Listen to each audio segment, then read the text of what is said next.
दोस्तों स्वागत है आपका बिहार न्यूज में। दोस्तों मैं हूं फिरदौस गनी और आप देख रहे हैं केडीबी लाइव। दोस्तों आज हो चुका है 11 अगस्त 2020। तो आज की बिहार की टॉप न्यूज लेकर आए हैं आपके लिए।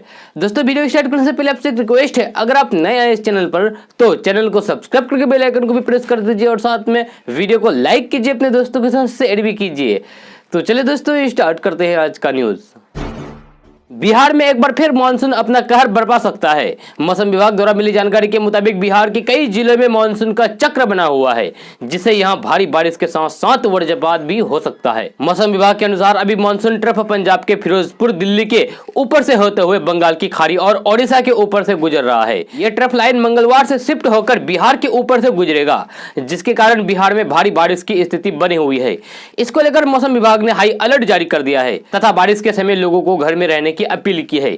आपको बता दें कि आज पटना, गया, भागलपुर और पूर्णिया में बादल छाए रहेंगे, हल्की से मध्यम बारिश हो सकती है। वहीं बिहार के कई जिलों में 13 अगस्त तक भारी बारिश हो सकती है, जिसके कारण नदियों के जलस्तर में भी बढ़ोतरी हो सकती है। कोरोना महामारी के इस दौर में बेरोजगारी सबसे बड़ी समस्या बनती ही जा रही है। जी हां, एक रिपोर्ट की माने तो बिहार में लाखों युवा बेरोजगार हैं तथा नौकरी की तलाश में भटक रहे हैं, लेकिन सरकार बेरोजगारी दूर करने के लिए कोई ठोस कदम नहीं उठा रही है। CMIE के आंकड़ों के मुताबिक बिहार के ग्रामीण और शहरी दोनों इलाकों में तेजी के साथ बेरोजगारी बढ़ रही है। सरकार की घोषणाएं सिर्फ कागजों तक सीमित रह गई है। जी हाँ, अगर बहुत जल्द कोई बड़ा कदम नहीं उठाया गया तो यहाँ की बेरोजगारी कोरोना महामारी से भी ज्यादा खतरनाक हो जाएगी। कोरोना काल में दुनिया के सबसे मजबूत अर्थव्यवस्थाओं को भी भारी नुकसान उठाना पड़ा, लेकिन सबसे ज्यादा नुकसान देश के गरीब राज्यों को उठाना पड़ेगा। अगर पूरे देश में बेरोजगारी दर की बात करें तो जून महीने में बेरोजगारी की स्थिति में काफी सुधार आया है, लेकिन फिर भी देश के साथ साथ बिहार में बेरोजगारी तेजी के साथ बढ़ रही है। देश के विभिन्न हिस्सों में भारी बारिश, बाढ़ के कारण हरी सब्जियों की किल्लत होने लगी है, जिससे सब्जियों की कीमत आसमान छू गई है। जी हां, बिहार में फूल गोभी 120 रुपए किलो तो परवल 60 से 70 रुपए किलो तक बिक रहा है। टमाटर के दाम में बीते एक सप्ताह में थोड़ी नरमी आई है, फिर भी बिहार की राजधानी पटना में टमाटर 50 से 60 रुपया प्रति किलो के हिसाब से बिक रहा है। आलू का भाव लगातार बढ़ता जा रहा है। फुटक्कर सब्जी विक्रेता बताते हैं कि थोक मंडियों से भी ऊंचे भाव पर सब्जियां आ रही हैं। बिहार के एक सब्जी विक्रेता जिसका नाम पप्पू कुमार है, उन्होंने बताया कि मंडियों में आवक कम होने की वजह से भाव तेज है। थोक सब्जी कारोबारियों ने बताया कि टमाटर की नई फसल की आवक शुरू होने से दाम में थोड़ी नरमी आई है, जबकि बरसात के कारण अन्य फसलों की आवक कम हो रही है। बिहार सरकार ने कई तरह के फैसले लेने के बाद अब बिहार के आम वासियों को काफी हद तक लाभ देना चाहती है। बिहार में कई तरह के नए योजना लागू की जा रही है ताकि किसी को कोई भी दिक्कत न हो सके। सरकारी आदेश के मुताबिक अब बिहार के सभी जिलों में सर्वे का काम स्टार्ट हो गया है। जी हां, अब जमीन सर्वे का काम बिहार में स्टार्ट हो गया है और जल्द ही इसे पूरा भी कर लिया जाएगा। तो आइए जानते हैं कि इस सर्वे से आपको क्या क्या लाभ मिल सकता है। नंबर 1, बिहार में कई जगह जमीन का वास्तविक मालिक अभी भी नहीं मिल पाता है, क्योंकि बहुत से लोग धोखे से जमीन को किसी और को बेच देते हैं। ऐसे में सर्वे से अब बिहार के सभी जमीनों के वास्तविक मालिकों के बारे में आसानी से पता लगाया जाएगा। यानी कि जो भी लोग गैर कानूनी तरीके से किसी और के जमीन पर कब्जा करके बैठे हैं वो अब नहीं कर पाएंगे। जमीन का सर्वे हो जाने के बाद अब लोगों को जमीन का नया खतियान दिया जाएगा, जो कि बिल्कुल फ्रेश होगा। जी हाँ, नंबर 3, लोगों ने सरकारी जमीन या फिर अन्य किसी के जमीन पर जबरन कब्जा किए हुए हैं, उन्हें सर्वे द्वारा आसानी से पकड़ा जा सकेगा। नंबर 4, सर्वे हो जाने के बाद जमीन की अवैध खरीद बिक्री को रोकने में आसानी होगी। कोरोना के बढ़ते प्रकोप के बीच अब लोगों को इसके वैक्सीन का बेसब्री से इंतजार है। विश्व स्वास्थ्य संगठन यानी कि WHO के अनुसार पूरी दुनिया में इस समय 21 से ज्यादा वैक्सीन का क्लिनिक ट्रायल चल रहा है। वैक्सीन को विकसित करने की प्रक्रिया में रूस सबसे आगे दिखाई दे रहा है। एक रिपोर्ट के मुताबिक रूस एक दिन बाद यानी कि 12 अगस्त यानी कि कल अपने पहले कोरोना वैक्सीन का पंजीकरण कराएगी। जी हां, रूसी अधिकारियों और विशेषज्ञों के दावे के मुताबिक ये दुनिया की पहली वैक्सीन होगी। रूस के स्वास्थ्य मंत्री मिखाइल मुरास्को के अनुसार अगर अंतिम चरण का ह्यूमन ट्रायल सफल रहा तो अक्टूबर महीने तक देश के सभी लोगों को कोरोना वैक्सीन देने का काम शुरू कर दिया जाएगा। बिहार बोर्ड ने मैट्रिक और इंटरमीडिएट 2021 के परीक्षा फॉर्म भरने की तिथि जारी कर दी है। बोर्ड की माने तो मैट्रिक का 18 से 27 अगस्त तक परीक्षा फॉर्म भरा जाएगा। वहीं इंटरमीडिएट 2021 के लिए 19 से 28 अगस्त तक परीक्षा फॉर्म भरा जाएगा। इससे पहले बिहार बोर्ड द्वारा परीक्षा आवेदन पत्र को समिति की वेबसाइट पर डाला जाएगा। इंटर का परीक्षा आवेदन पत्र स्कूल और कॉलेजों द्वारा 11 से 18 अगस्त तक बिहार बोर्ड की वेबसाइट पर डाउनलोड करना होगा और ये वेबसाइट आपके मोबाइल स्क्रीन पर दिया गया है। जी हाँ, वही मैट्रिक का फॉर्म 10 से 17 अगस्त तक बिहार बिहार बोर्ड की वेबसाइट पर अपलोड करना होगा और ये भी वेबसाइट आपके मोबाइल स्क्रीन पर दिया गया है। कॉलेज और स्कूल द्वारा परीक्षा आवेदन फॉर्म डाउनलोड करके छात्र छात्राओं को देना होगा। सियासत में खामोशी बहुत कुछ कह जाती है। जी हां, बिहार में विधानसभा चुनाव की तैयारी के मामले में शुरुआती तेजी के बाद सत्ता पक्ष के दो बड़े दलों में अचानक चुप्पी पसर गई है। 2-3 सप्ताह से भाजपा की गतिविधियां लगभग ठहर सी गई है। केंद्रीय नेताओं का आना जाना थम गया है। जदयू के कार्यक्रम भी ब्रेक लग गया है। सरकार के तौर पर मुख्यमंत्री नीतीश कुमार अति सक्रिय जरूर हैं, लेकिन संगठन के स्तर पर जदयू में सुस्ती नजर आ रही है। ऐसे समय में कांग्रेस के बिहार प्रभारी शक्ति सिंह गोहेल का पटना आना जाना और महागठबंधन के नेताओं से मिलना बता रहा है कि विपक्ष की बेचैनी बढ़ी हुई है। 10 महीने के बाद जब पिछले सप्ताह बिहार के मुख्यमंत्री नीतीश कुमार की लोक जनशक्ति पार्टी के राष्ट्रीय अध्यक्ष चिराग पासवान से टेलीफोन पर बात हुई थी, तब ये अंदाजा लगाया जा रहा था कि दोनों नेताओं के बीच की दूरियां मिट रही है। लेकिन चिराग पासवान ने फिर साफ कर दिया है कि वे अपनी बात से मुकरने वाले नहीं हैं। चिराग पासवान ने साफ साफ कहा है कि बिहार में अब किसी एक व्यक्ति का एजेंडा नहीं चलने वाला है। एनडीए की 3 पार्टियां अगर साथ मिलकर चुनाव लड़ने जा रही है तो एजेंडा तीनों का होगा, यानी कि कॉमन मिनिमम प्रोग्राम बनाना होगा, वह भी चुनाव से पहले। चिराग पासवान ने कहा है कि बिहार में अभी चुनाव कराने का वक्त नहीं है, लिहाजा चुनाव टाल देना चाहिए। एक अंग्रेजी अखबार को दिए गए इंटरव्यू में चिराग पासवान ने कहा है कि बिहार में एनडीए या फिर ऐसे किसी गठबंधन की सरकार बनेगी जिसमें लोक जनशक्ति पार्टी शामिल होगी तो कॉमन मिनिमम प्रोग्राम के आधार पर बनेगी और चलेगी। देश भर में लागू सख्त नियमों के बावजूद कोरोना संक्रमित मरीजों के आंकड़ा लगातार बढ़ते ही जा रहे हैं। वहीं सोमवार को केंद्रीय स्वास्थ्य मंत्रालय ने अपने बयान में एक अच्छी खबर के संकेत दिए हैं। मंत्रालय ने बताया कि भारत में अब तक 15 लाख लोग कोरोना से जंग जीतकर ठीक हो चुके हैं। जल्दी स्थिति नियंत्रण में होगी। मंत्रालय ने बताया कि अभी भी कई ऐसे राज्य हैं जिसमें कोरोना के मामले लगातार तेजी से बढ़ रहे हैं। जानकारी देते हुए उन्होंने आगे बताया कि यह संक्रमण अभी भी 10 राज्यों में केंद्रित है, जो नए मामले 80% से अधिक का योगदान करते हैं। अगर आसान शब्दों में कहे तो कोरोना के सबसे ज्यादा मामले इन्हीं राज्यों से आते हैं, जिससे जल्द ही काबू में लाने के प्रयास किए जा रहे हैं। कोरोना की वजह से स्थगित हुए एंटी-सीएए और एनआरसी प्रोटेस्ट को फिर से शुरू करने की कवायद तेज हो गई है। इसी क्रम में सुप्रीम कोर्ट के वकील महमूद पर्चा शनिवार को अलीगढ़ पहुंचे। उन्होंने एक न्यूज चैनल से बात करते हुए बताया कि सीएए और एनआरसी के खिलाफ आंदोलन की धार फिर से तेज करने को लेकर तैयारी चल रही है। महमूद पर्चा ने कहा है कि भारत सरकार की अनलॉक स्टेज काफी एडवांस स्टेज पर पहुंच गई है। हर प्रकार की गतिविधियों को सरकार अनुमति दे रही है। ऐसे में 15 अगस्त से फिर से प्रोटेस्ट शुरू कर सकते हैं। बिहार में पुलिस अधिकारी से लेकर सिपाही तक की भारी कमी है। डीएसपी से लेकर सिपाही तक की बड़ी संख्या पद खाली है। बिहार पुलिस मुख्यालय ने ये रिपोर्ट दी है। आरटीआई से मांगी जानकारी के मुताबिक पुलिस मुख्यालय ने खुलासा किया है कि एसएसपी डीएसपी रैंक के अधिकारियों की भी भारी कमी है। पुलिस मुख्यालय ने जानकारी दी है कि इंस्पेक्टर और उसके मिला जुला पदों के पुलिस अधिकारियों की भी भारी कमी है। जन अधिकार पार्टी के राष्ट्रीय अध्यक्ष पप्पू यादव ने सीएम नीतीश कुमार पर तीखा हमला बोला है। उन्होंने कहा है कि आज राज्य का युवा बदलाव चाहता है। सीएम नीतीश कुमार बार का हवाई सर्वे कर रहे हैं, जबकि जमीन पर जनता त्रस्त है। राज्य में अपराध लगातार बढ़ता जा रहा है। बाढ़ और कोरोना जैसी आपदाओं के नाम पर कॉन्ट्रैक्टर और दलाल अरबों रुपए लूट चुके हैं। इस लूट में सरकार और सत्ता पक्ष के नेता भी शामिल है। बाढ़ग्रस्त क्षेत्र के बारे में जानकारी देते हुए पप्पू यादव ने कहा कि चापाकल और शौचालय तक की सुविधाएं मौजूद नहीं है। बिहार के बदतर हुए हालात को देखते हुए कई पार्टियां और संगठन जन अधिकार पार्टी के साथ जुड़ रहे हैं। बिहार को बाढ़ और अपराध से मुक्त दिलाने के लिए जन अधिकार पार्टी ने पॉपुलर फ्रंट और एसडीपीआई के साथ मिलकर चलने का निर्णय लिया है, यानी कि गठबंधन करने का निर्णय लिया है। जन अधिकार पार्टी की एसडीपीआई और पॉपुलर फ्रंट मिलकर बिहार में राजनीति में बदलाव लाएंगे और विकसित बिहार बनाएंगे, ये कहना है जन अधिकार पार्टी के राष्ट्रीय अध्यक्ष पप्पू यादव का। बिहार में जमीन से जुड़ी भ्रष्टाचार तेजी के साथ बढ़ रहा है, जिसके कारण नीतीश सरकार के कार्यकाल में हो रहे भ्रष्टाचार को खत्म करने के लिए जमीन से जुड़ी सभी प्रकार के कार्य को ऑनलाइन कर दिया है। आज इसी विषय में जानने की कोशिश करेंगे बिहार के जमीन का लगान आप ऑनलाइन के द्वारा कैसे भर सकते हैं। मिली जानकारी के मुताबिक नीतीश सरकार ने लोगों से अपील की है कि वो अपने जमीन का लगान ऑनलाइन के द्वारा भर सकते हैं, साथ ही साथ जमीन का रसीद भी काट सकते हैं। इसके लिए आपको सिर्फ खाता नंबर की जरूरत पड़ेगी। खबर के मुताबिक बिहार में रहने वाले लोग बिहार सरकार की वेबसाइट पर जाकर अपने जमीन का लगान भर सकते हैं और ये वेबसाइट आपके मोबाइल स्क्रीन पर शो कर रहा है। आप एटीएम के द्वारा ऑनलाइन पैसे भी जमा कर सकते हैं। ये प्रक्रिया बहुत ही आसान है।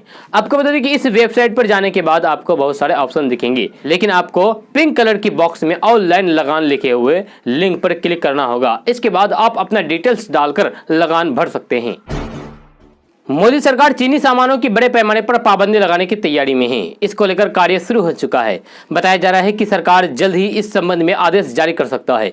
वहीं सामानों की सूची और उसके अल्टरनेटिव सामान ढूंढा जा रहा है। टाइम्स ऑफ इंडिया की रिपोर्ट के अनुसार केंद्र सरकार चीनी सामानों पर प्रतिबंध लगाने के मकसद से 321 सामानों की सूची तैयार कर रखी है। इसके साथ ही सरकार इन सामानों के अल्टरनेटिव भी ढूंढ रही है। अल्टरनेट सामान मिलते ही सरकार बैन की कार्रवाई शुरू कर सकती है। बताया जा रहा है कि सरकार जिन सामानों को बैन करने की तैयारी में है उनमें सबसे अधिक मोबाइल और तकनीकी का सामान है। केंद्र सरकार की कोशिश है कि इन क्षेत्र में बैन लगाकर आत्मनिर्भर भारत को आगे बढ़ाया जाए।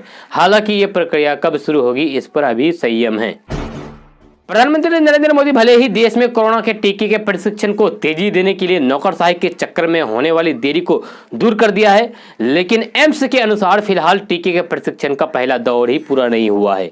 ICIMR द्वारा तय 15 अगस्त की समय सीमा तक इसके पूरे होने की संभावना नजर नहीं आती है। आधिकारिक तौर पर सामने आया है कि भारत बायोटेक के जिस कोरोना वैक्सीन टीके का प्रशिक्षण एम्स समेत देश भर के 11 अस्पतालों में बीते एक सप्ताह से चल रहा है, उसका अभी पहला चरण ही पूरा नहीं हो पाया है। कोरोना के बढ़ते मामलों को देखते हुए महाराष्ट्र में अब एक नई पहल शुरू हुई है। यहां आवाज के माध्यम से कोरोना की जांच होगी। जी हां, आवाज के माध्यम से कोरोना की जांच होगी। महाराष्ट्र सरकार के मंत्री आदित्य ठाकरे ने इस बारे में ट्वीट करके जानकारी भी दिया है। माना जा रहा है कि BMC अगले हफ्ते से वॉइस बेस्ड तकनीक से संक्रमण की जांच शुरू कर सकती है। आवाज लोगों में संक्रमण पहचानने की इस तकनीक में आर्टिफिशियल इंटेलिजेंस यानी कि AI काम करता है। इसके तहत किसी संदिग्ध मरीज को मोबाइल या फिर किसी कंप्यूटर के सामने बोलने को कहा जाएगा। इसमें पहले से ही वॉइस एनालिसिस ऐप इंस्टॉल होगा। साथ ही संदिग्ध के वाइटल पैरामीटर यानी तापमान BP का एनालिसिस भी होगा। संदिग्ध के बोलने के साथ ही AI यानी कि आर्टिफिशियल इंटेलिजेंस आधारित सिस्टम अपना काम शुरू कर देगा। यह देखेगा कि संदिग्ध की आवाज की फ्रीक्वेंसी क्या है और क्या आवाज में कोई खड़खड़ाहट है या फिर ऐसी कोई ध्वनि सुनाई दे रहा है। संदिग्ध की आवाज को उस व्यक्ति की आवाज से मिलान किया जाएगा जो स्वस्थ हो। बिहार में कोरोना का कहर लगातार जारी है। इस कड़ी में पूर्वी चंपारण जिला में कोरोना के बढ़ते संक्रमण के बाद जिला प्रशासन ने एक बार फिर से पूर्ण लॉकडाउन की घोषणा की है। लॉकडाउन में 2 पहिया और 4 पहिया वाहनों के चालान पर भी रोक लगा दी गई है। लॉकडाउन में छूट मिलने के कारण लोग लापरवाह हो गए थे और बिना मास्क लगाए धड़ल्ले से घूम रहे थे। इस दौरान सोशल डिस्टेंसिंग की धज्जियां उड़ाई जाती रही। लोगों की लापरवाही एक जिले से दूसरे जिले में कोरोना का कम्युनिटी ट्रांसमिशन बढ़ने लगा। सबसे अधिक कम्युनिटी ट्रांसमिशन शहरी इलाकों में हुआ, जिस कारण लॉकडाउन लगाया गया है। सुशांत सिंह राजपूत मामले में विवाद थमने का नाम नहीं ले रहा है। अब शिवसेना नेता और राज्यसभा सदस्य संजय रावत के बयान पर ट्वीट करके बिहार के DGP गुप्तेश्वर पांडे ने जवाब दिया है। बिहार के DGP गुप्तेश्वर पांडे ने ट्वीट करके कहा है कि जीवन भर निष्पक्ष रहकर निष्ठापूर्वक आम जनता की सेवा की है। मुझ पर बहुत झूठा आरोप लगाया जा रहा है जिसका जवाब देना उचित नहीं है। इसके साथ ही उन्होंने कहा है कि हिफाजत हर किसी की मालिक बहुत खूबी से करता है। हवा भी चलती रहती है, दिया भी जलता रहता है। गुप्तेश्वर पांडे ने कहा है कि मुझे जितनी भी गाली दो, लेकिन सुशांत को न्याय मिलना चाहिए। बिहार में नौकरी की तलाश कर रहे युवाओं के लिए बड़ी खबर आ रही है, क्योंकि पंचायती राज विभाग में कई पदों पर भर्ती के लिए सरकार की मंजूरी मिल गई है, जिसके बाद विभाग की ओर से भर्ती तैयारी जोरों पर चल रही है। मिली जानकारी के मुताबिक बिहार में पंचायती सचिव के 5000 पदों पर नियुक्ति की जाएगी। भर्ती की यह प्रक्रिया अलग अलग चरणों में होगी। इसकी तैयारी पूरी हो चुकी है। अगस्त महीने में अंत तक भर्ती के लिए नोटिफिकेशन जारी किया जा सकता है। आपको बता दें कि पंचायती राज विभाग में जितने भी पद खाली हैं, सरकार उसे भरने की तैयारी कर रही है। इसको लेकर अधिकारियों के बीच मंथन हो रहा है। बहुत जल्द कोई सूचना प्रकाशित किया जाएगा। जो युवा नौकरी का इंतजार कर रहे हैं वो इस पर नजर बनाए रखें। आलू में रसायनों के प्रयोग को लेकर लगातार बहस बढ़ती ही चली जा रही है, लेकिन इस पर कोई ठोस कार्रवाई नहीं हो पा रही है। ऐसे में कई और चौंकाने वाले तथ्य सामने आ रहे हैं, जिनमें आलू के साथ ही लहसुन को सफेद पाउडर से चमकाने, अदरक को तेजाब से धोने, सेब और परवल को रंगने की भी खबरें सामने आने लगी है। यानी ये तय है कि जो सब्जी और फल आप खा रहे हैं वो आपके लीवर और किडनी को खराब करने के साथ ही कैंसर जैसी खतरनाक बीमारियों को जन्म दे रहे हैं। हालांकि इतने हंगामे के बाद भी राज्य सरकार और केंद्र सरकार का खाद्य विभाग का सुस्ती से मंडियों से सैंपल क्यों नहीं उठा रहा है, ये एक बड़ा प्रश्न है। बिहार में कई सारे ऐसे शिक्षक हैं जो फर्जी डिग्री से नौकरी कर रहे हैं। जी हां, मिली जानकारी के मुताबिक बिहार सरकार इन शिक्षकों पर कार्रवाई करने वाली है। बिहार शिक्षा विभाग शिक्षकों की डिग्री जांच करके इसकी लिस्ट तैयार कर रही है। खबर के मुताबिक बिहार में पंचायत स्तर पर जो बहाली हुई थी उसमें कई सारे लोग फर्जी डिग्री से ज्वाइन किए थे। इन शिक्षकों की डिग्री की जांच की जा रही है। कुछ दिन पहले ही बिहार में कई ऐसे खुलासे हुए थे जिसमें कई शिक्षकों को बर्खास्त भी किया गया था। बिहार शिक्षा विभाग शिक्षकों की गुणवत्ता को ध्यान में रखते हुए फर्जी डिग्री वालों को बर्खास्त कर सकती है। भारत के पूर्व राष्ट्रपति प्रणब मुखर्जी के कोरोना टेस्ट के दौरान पॉजिटिव पाए गए हैं। जी हां, प्रणब मुखर्जी ने ट्वीट करके इस बात की जानकारी दी है। पूर्व राष्ट्रपति प्रणब मुखर्जी ने ट्वीट करके बताया कि वे किसी और जांच के लिए अस्पताल गए थे जहां उनमें कोरोना के लक्षण मिले हैं। उन्होंने कहा कि जांच के बाद में कोरोना पॉजिटिव पाया गया हूं। जानकारी के मुताबिक प्रणब मुखर्जी 84 साल के हैं और रूटीन जांच के लिए अस्पताल पहुंचे थे। कोरोना पॉजिटिव पाए जाने के बाद प्रणब मुखर्जी को दिल्ली के आर्मी अस्पताल में भर्ती कराया गया है। बिहार में कोरोना महामारी की संख्या तेजी के साथ बढ़ रही है। लोगों में खौफ का माहौल बना हुआ है। बिहार में अब तक कोरोना मरीजों की संख्या 82,000 के पार हो चुकी है। जी हां, ऐसे में सरकार लगातार लोगों से अपील कर रही है कि सोशल डिस्टेंसिंग का पालन करें और बेवजह घर से बाहर ना निकलें। अगर किसी काम से बाहर निकलते हैं तो चेहरे पर फेस मास्क लगाएं। कल कोरोना मरीजों की कुल नए मामले 3021 सामने आए हैं। जी हां, राज्य में अब तक 51,315 लोग ठीक भी हो चुके हैं।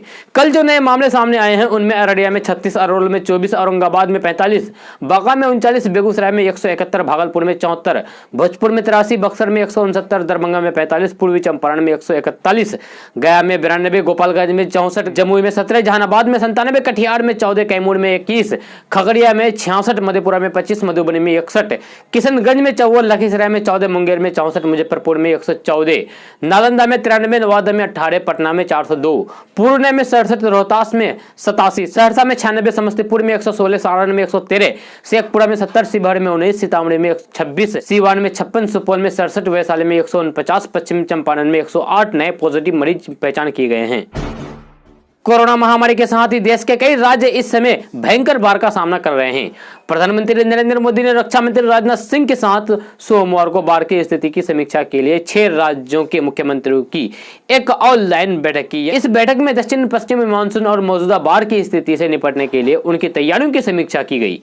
कोरोना और बाढ़ की दोहरी मार झेल रहे बिहार में इंसानियों के साथ साथ जानवर भी मुसीबतों का सामना कर रहे हैं। बिहार के 16 जिले इस समय बाढ़ की चपेट में हैं, जिसके कारण बेजुबान पशुओं के सामने भी चारे के लाले पड़े हुए हैं। लोग चाहकर भी पशुओं के चारे की व्यवस्था नहीं कर पा रहे हैं। जी हां, गंडक की उफान से बचने के लिए लोग अपने गाँव घर छोड़कर ऊंचे स्थान पर शरण लिए हुए हैं। जब गांव घर छूटा तो लोगों ने अपने पालतू पशुओं को भी अपने साथ लेकर ऊंचे स्थानों पर शरण ले ली है। लेकिन अब गांव और खेत में जल सैलाब के कारण पशुओं के लिए चारा की व्यवस्था करना टेढ़ी खीर साबित हो रही है।